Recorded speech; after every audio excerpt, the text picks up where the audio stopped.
Assalamualaikum warahmatullahi wabarakatuh. Salam sejahtera untuk kita semuanya. Kegiatan saya di pagi hari ini adalah mengontrol kegiatan panen ya yang dilakukan di kebun kita ini ya. Ini adalah varietas yang kita tanam Topaz 3 ini dari PT Tunggal Yunus, tepatnya di Petapahan. Seperti ini buah-buahnya ya. Ini lumayan besar-besar ini ya. Kita lihat lagi pada pokok yang lain. Nah, seperti ini ya. Lumayan juga. Dan ini beberapa buah yang sudah kita turunkan ini. Kita lihat lagi nih ya. Cukup lumayan bagus ini. Nah, ini tergolong besar-besar. Ini umur tanaman kurang lebih 6 tahunan ini ya. Kemudian kita memakai jarak tanam yang standar saja, mata 5.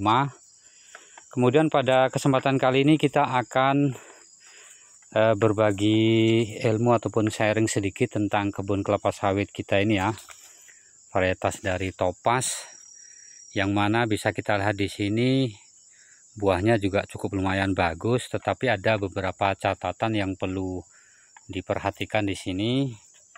Dimana di sini kalau kita melihat di sini itu untuk pelepahnya masih sedikit kurang membuka ya, masih sedikit kurang membuka. Kemudian yang kedua di sini terjadi sedikit defisiensi unsur hara kalium ya. Jadi nampaknya di kebun kelapa sawit kita ini untuk penyerapan kedua unsur tersebut, yaitu yang pertama unsur nitrogen, kemudian yang kedua unsur kalium agak kurang. Padahal sekali lagi untuk kebun kelapa sawit kita ini kita usahakan dengan pemupukan dosis yang bisa dikatakan standar lah. Artinya sudah kita cukupi kebutuhannya sesuai dengan umur tanamannya. Tetapi usaha sudah kita lakukan, tetapi seperti inilah hasilnya. Jadi harus kita ketahui bahwa pemupukan yang kita lakukan ya ada kalanya 100% pupuk itu diserap oleh akar tanaman. Tetapi di sisi lain kadang pemupukan yang kita lakukan itu bukannya gagal, tetapi banyak yang tidak terserap oleh akar tanaman. Terlebih ketika kita bicara masalah pupuk nitrogen yang terdapat pada pupuk urea maupun pupuk KCL yang mengandung unsur hara kalium, di mana kedua pupuk ini bersenyawa garam, kemudian mudah larut dan mudah juga menguap. Nah, sementara kebun kelapa sawit kita ini bisa dibilang tanahnya sedikit agak mereng, di mana ketika aplikasi pupuk itu dari awal tanam dulu sampai hari ini kita lakukan dengan sistem tebar ya, di mana kita tebar secara merata di piringan kelapa sawit seperti ini ya. Nah, kemudian untuk mengantisipasi daripada larutnya pupuk-pupuk ini kita sudah lakukan penyusunan pelepah membentuk letter U ya. Ini jarak antar barisan kita kasih pelepah, kemudian dari atas ke bawah itu kita juga susun pelepahnya supaya ketika kita melakukan pemupukan itu tidak terhanyut ke bawah sana. Karena sekali lagi lahan kita ini memang agak mereng ini ya. Jadi rawan sekali pupuk-pupuk itu hanyut oleh air hujan. Nah, oleh karena itu sekali lagi untuk ke depan akan kita coba dengan sistem penggalian ya, dimana pupuk yang akan kita berikan itu kita benamkan di sekeliling tanaman kelapa sawit ini. Mana tahu nanti ada perubahan-perubahan yang signifikan pada masa yang akan datang, karena kita sudah coba ya. Nah, kemarin kita sudah membahas bagaimana sistem pemupukan dengan pembenaman. Nah, di situ ada kelebihan dan kekurangannya ya. Nah, kita lihat lagi di sini. Nah, oh ya, ini kita bicara masalah tonase ya, meskipun dengan kondisi kebun kelapa sawit kita yang belum istilahnya 100% ini sempurna dari fisiknya, akan tetapi untuk tonase sendiri kita masih mendapatkan cukup lumayan ya, dimana per hektarnya itu masih dapat 1 ton lebih nih untuk kebun kita ini ya.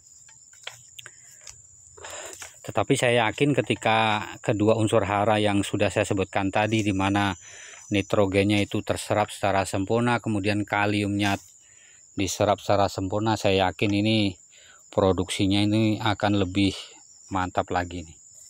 Nah, ini buah-buah yang sudah kita turunkan ini. Nah, lumayan besar juga ini.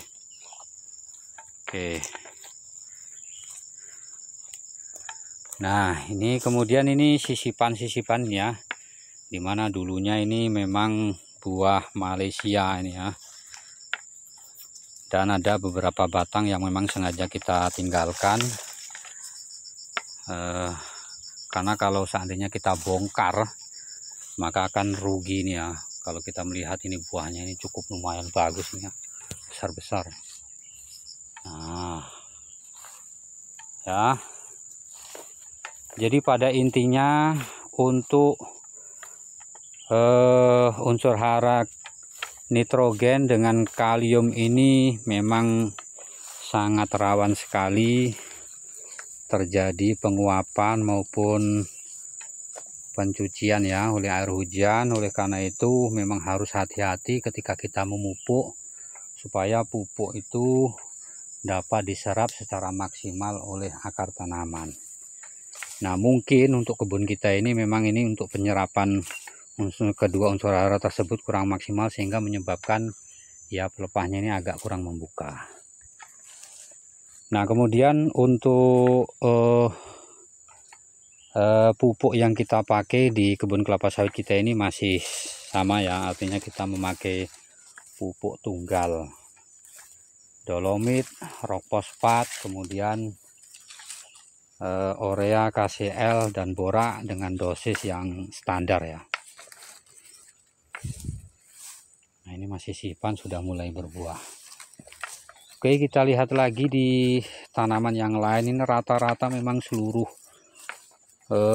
tanamannya ini mengeluarkan buah ya.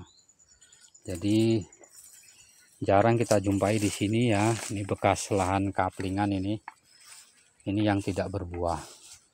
Jadi hampir rata-rata berbuah ya. Kita lihat lagi di sini. Nah, oke, mantap juga ini.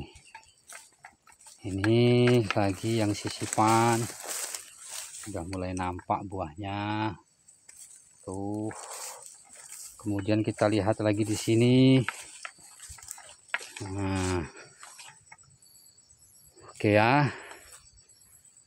Jadi seperti inilah kondisi kebun kelapa sawit kita ini. Sekali lagi, ini karena tingkat penyerapan unsur hara nitrogen ini kurang maksimal, sehingga menyebabkan pelepahnya ini kurang membuka. Kemudian yang kedua, tingkat penyerapan kaliumnya juga kurang maksimal, sehingga menyebabkan beberapa daun ini mengalami bintik-bintik kuning.